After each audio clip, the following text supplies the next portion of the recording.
No, I didn't have a boyfriend. I still don't have a boyfriend. So like, no, I was being Ah, completely honest with my feelings.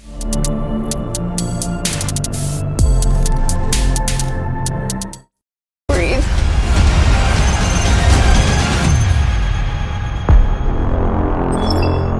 I would love to become the anonymous. The Anonymous. The game begins August 19th on USA.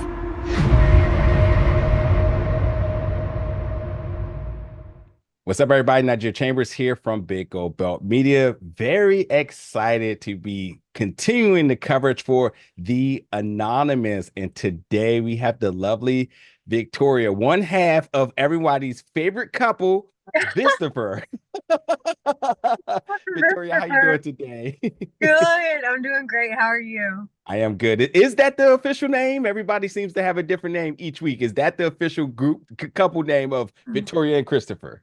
Yeah, you know what? Marcel had dubbed that in the domain and it just stuck, and everyone kept calling us Vistafer the whole time. So we were just not like individual players anymore. It was just like me and Christopher ended up just being Vistafer.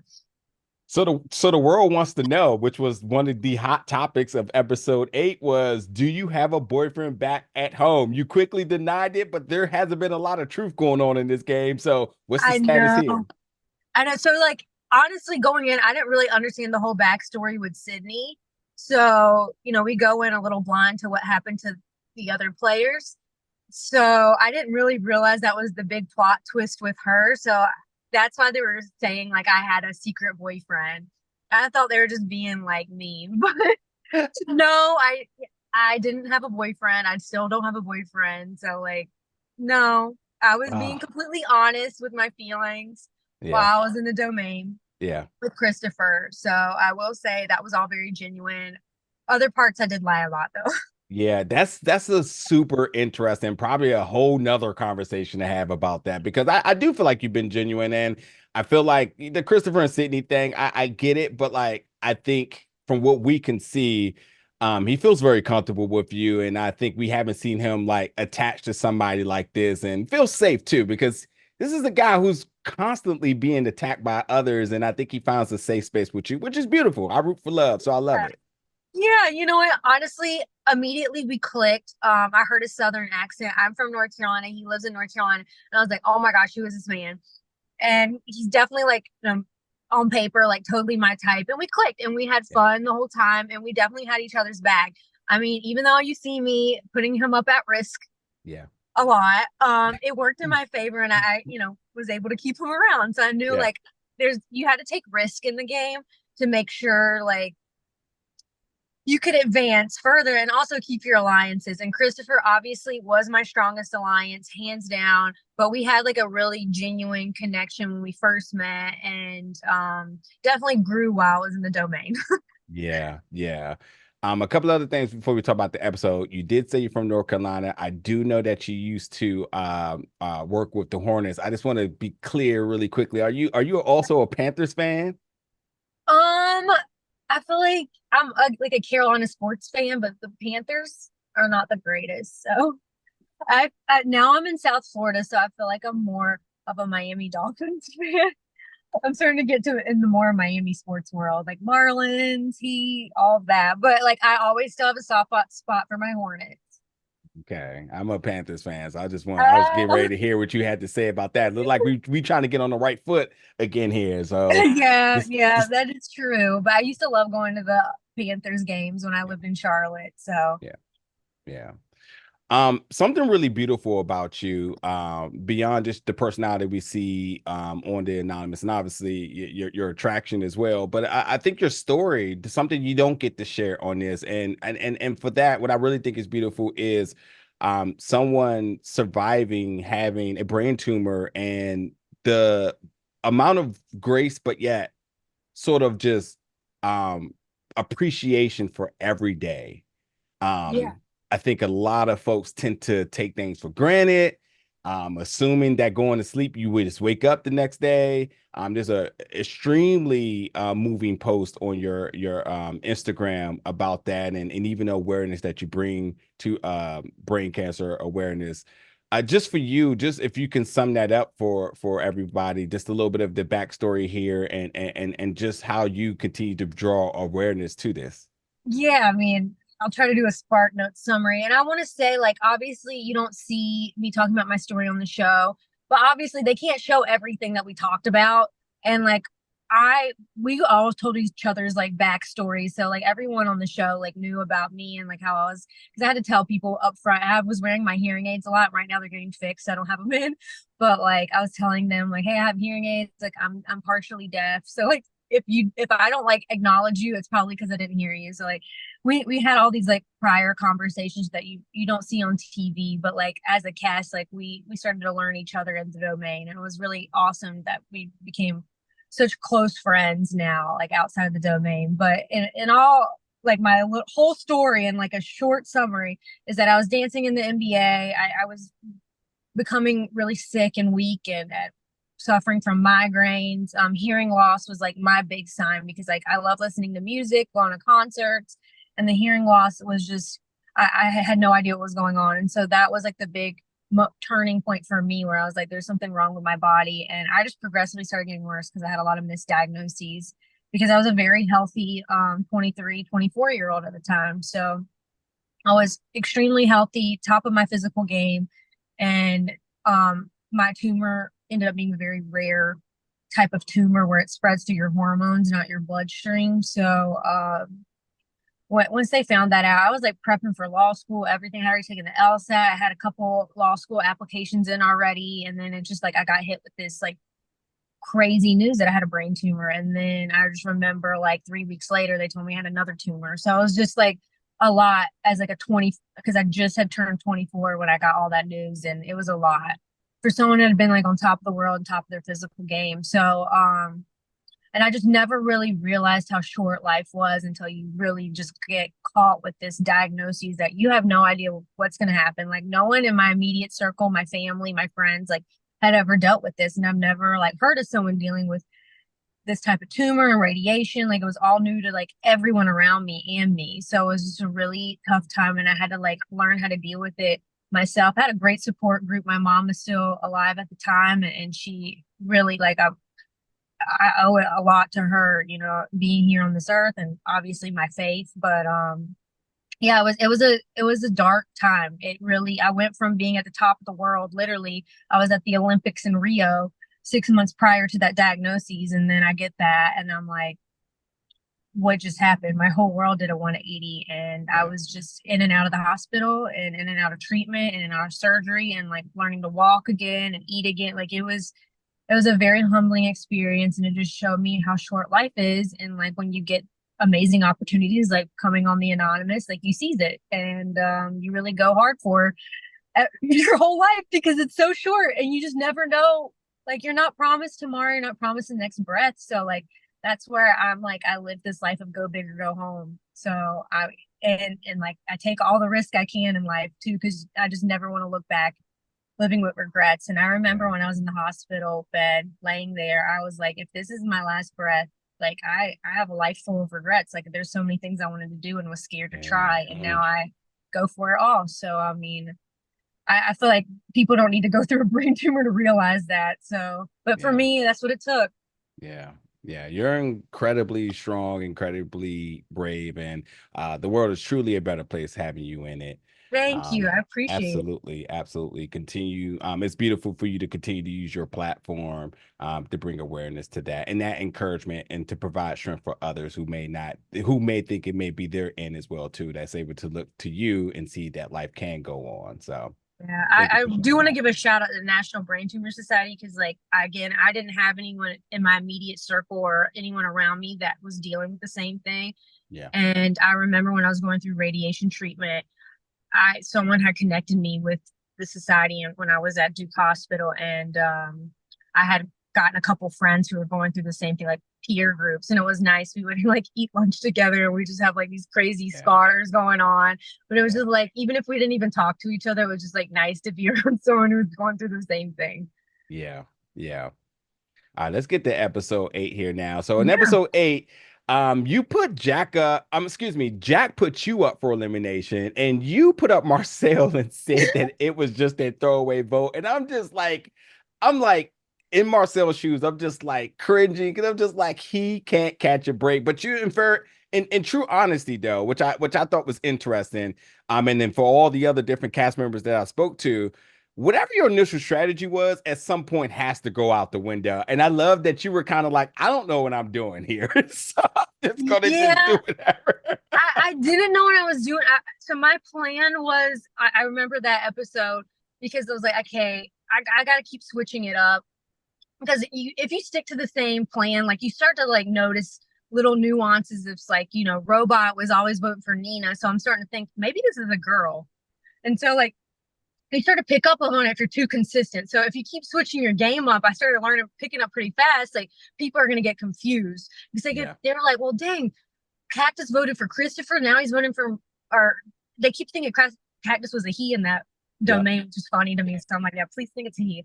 And then like Cactus is voting for Marcel. Like it kept, and Xavier the episode prior. So it's just like, who is Cactus? Who is Cactus? And Marcel, I love Marcel. Like, and he was great. Like, honestly, Marcel made me laugh so much in the domain, like, till my belly ached. And he just was always thinking Cactus was Bisma. So I was really on episode 8, like, I'm really trying to play up that, like, Cactus is, like, Bisma. Honestly, just for Marcel. Like, I'm trying to throw Marcel off.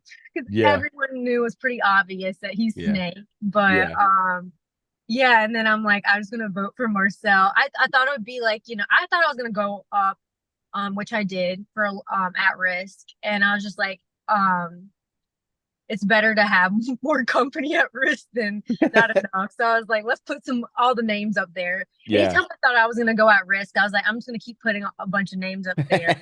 But now everyone's coming at me because I put America's Sweetheart up for at risk right now. Because I truly think Marcel is America's sweetheart of the show.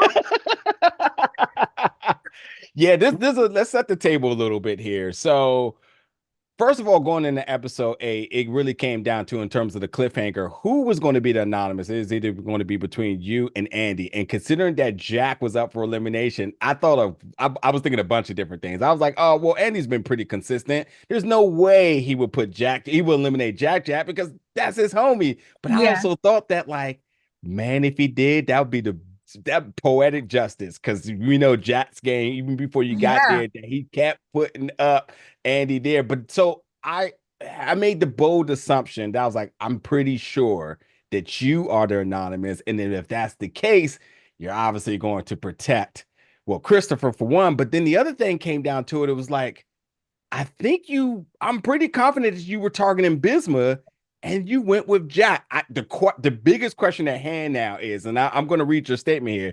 You went after Jack because you feel like this was the only time to get rid of a strong player and put you in a power position. You didn't think Bisma was a strong player? So why I was like going so hard after Bisma in the episode, and why a lot of people were, because Bisma wasn't. So I was saying earlier how we told our stories in the domain, like told a lot about our life. I knew Bisma was like lying about her job. So like she kept everybody's conversation very surface level. So like I'm telling about my brain tumor journey, how my mom passed away. Dylan's telling me how his mom passed away. We're crying in the domain together, like where everyone's like sharing like heartfelt stories. And I know Bisma's trying to keep up her the facade she was playing into. And so she wasn't going too deep into herself. So everyone's like, what is up with this girl? That was like circle 1. Circle 2, we don't really show it in the domain on TV, but she started figuring out as Cactus, and I was like, oh fuck, no, she can't figure this out. She can't figure this out. So I was like, I got to get Bisma out, like, because she was like the only person like thinking like, I think you may be Cactus, and I'm like, no, I'm not. Thinking to myself. So, the fact that she kind of clocked me a little bit, I was like, and no one else had, to my face at least, or word of mouth. I'm like, I need to eliminate her. So that was like the forefront of my mind. Now, I had no idea what Jack was doing behind my back. And it's so funny because that morning, me and Jack had a good like conversation. We like teared up together on the couch, like talking about life. And obviously it's really hard because you got to separate, everyone is a real person in real life, but this is a game. and you're gonna lie to each other. Like I lied straight to Bisma's face saying I didn't put a girl up, and I did. So like I just, when I found out that nugget of truth right when I walked into the hideout, I was like, oh, really? Because I thought he was gonna take me to the end, but I started noticing that he kept telling everyone he was gonna take them to the end, and I'm like, this is funny.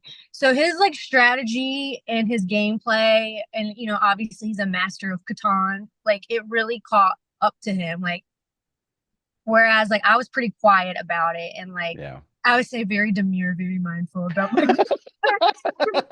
I wasn't telling anybody what I was doing, and so that's why like I kind of flew under the radar of only Jack was the one to really totally clock me, and like there's something about this girl. So once I heard that nugget of truth, and only Popsicle put him up, and I'm like, this probably is my one shot. Like he said he's gonna eliminate me. If I save him this time and eliminate Bisma, okay, I was like, who cares if Bisma knows my handle at this point? Like, this is my time to shine. Like, I somehow still got the anonymous if she does. So, all right. Thank you for that explanation. I got two more questions for you for the sake of time here. So let's run through these real quick. So first thing I do want to say, like Jack not taking it easy definitely caught me in the feels. He might be the only player thus to be eliminated and just completely just poured out the emotions. Everybody else kind of like was like, all right, you got me, da. But Jack was kind of in his feelings. And I also thought the Jack and Andy moment also was in the feelings. And then the Andy moment after that, I'm just like in the feelings. I'm like, come on now. Like I'm having to stand there and he like screams, everyone's crying. I'm having to pretend like I'm trying to force a tear out. Like I'm like, I gotta like play into it or something. And like if you see every time I'm in the circle, the at-risk circles, the disc or whatever it's called, I'm always have my hands in my pocket. So I was like, I'm gonna always keep my hands in my pocket because if I switch that up, someone's gonna recognize that I may be shifty. But like inside the hands in my pockets, I'm literally like freaking out. Like my palms are sweaty, like I'm freaking out. But on the outside, I'm just like, and I'm someone who like will laugh all the time and like giggle, and I'm like, I've got to hold it in. Like I was so mentally like trying to hold it in, and I had to like act shocked. I'm like, this is my Oscar winning moment here. I really got to like contain it. And then luckily everyone started gunning for Dylan after that. So yes, they did. For the person who didn't show emotion, that you see how quickly the game could turn on you. One little thing, and did you have it? Like, what is going on? And I'm like tearing up and hugging Jack and like being like, what the heck? And like, I'm like, you gotta show emotion, like you gotta act shocked. I feel like, and then Dylan not, and I'm like, well, I can't tell everyone it was me, so we're just gonna play that it's blaming on Dylan. All right, two more questions for you here really quickly. So the biggest thing is obviously what everybody is going to want to know. How does a relationship work? First of all, being from the South and my family being from the South, and everybody understands that Southern charm and that hospitality. So like I would just assume when it comes down to relationship values, Southern folks are really the bar, Yeah. With that being said, there's some very core principles about a relationship, and one of them is trust.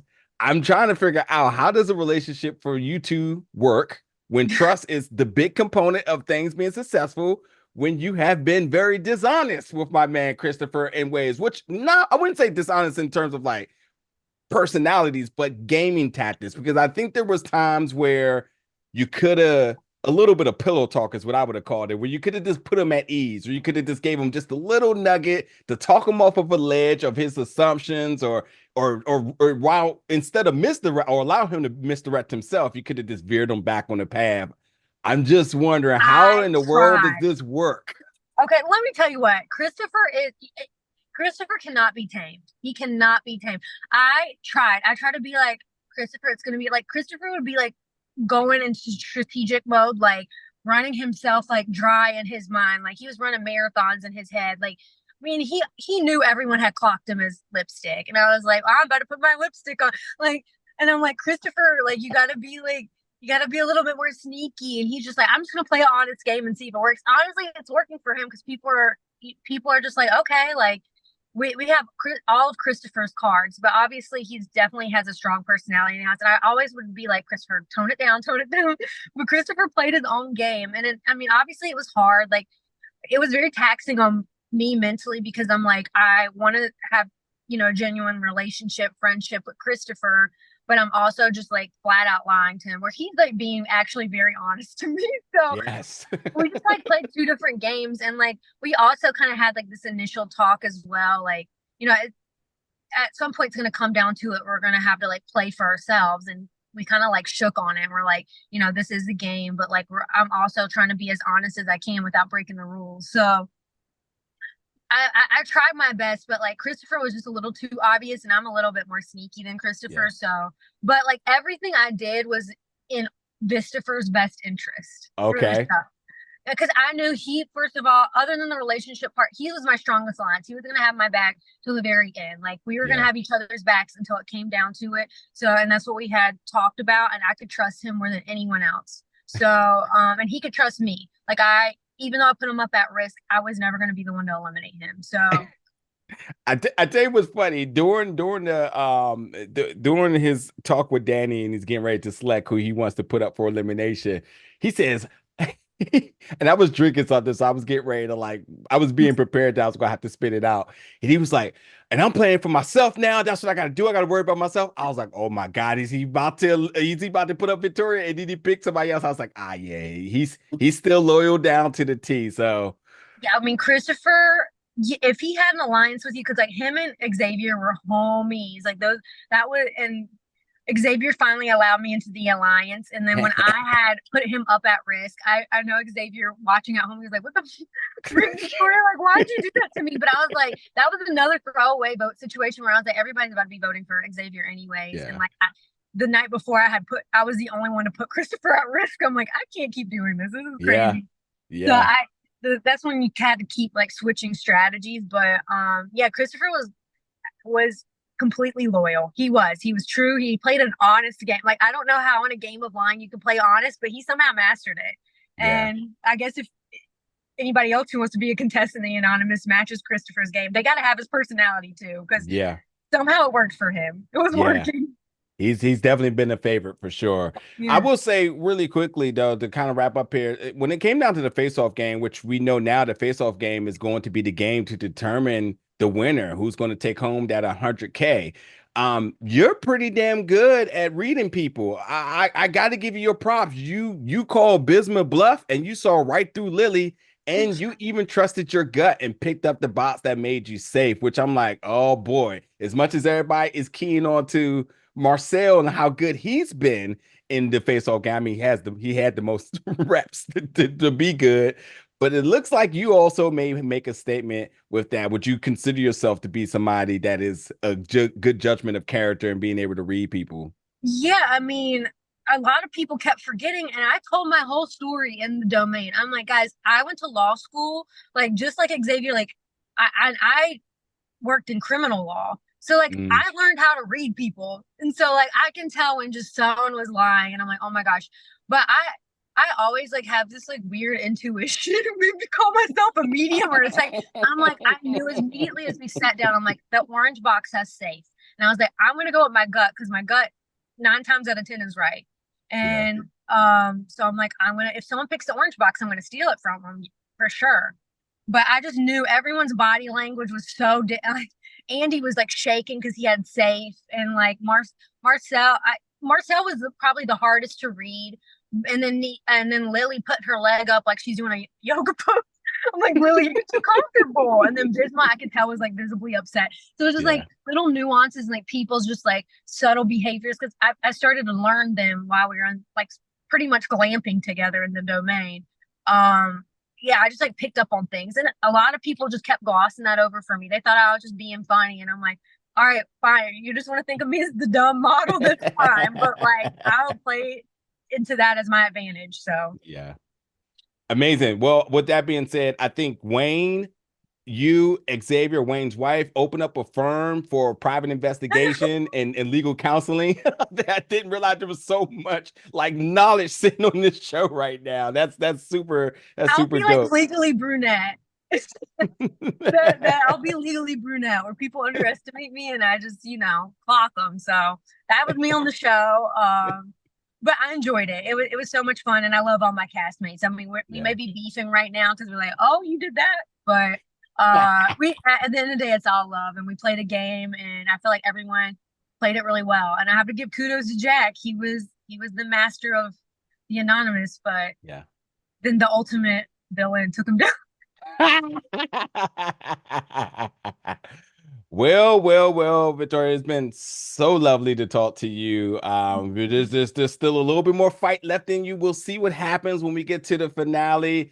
I love the game that you're playing. I love you as a spirit because I think you just represent something so powerful. And I think you are a force to be reckoned with, really sliding under the radar and gaining momentum at the right time. So we're going to see if Victoria, or AKA Vistafer, makes it out to the finals, because now that we know that Chris is safe and Marcel is safe, whew, thank God, finally, we're going to see what happens Ooh, on the not next week's American Sweetheart. episode. We can't see him go yet. He's Well, got thank you more so balloon animals to make in the domain for us. Really?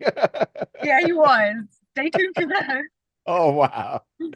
Well, thank you so much for your time today. And the good thing is, as well as how I've been talking to folks that's being eliminated, let's hope we don't talk for a little while and you Yeah. collect that 100K. Let's do that. Let's. I think you'll thoroughly enjoy my game. So. All right. I'll go on that note. Thank you so much for your time today. It's been a pleasure All talking right. to you. Yep. Bye. Hideouts.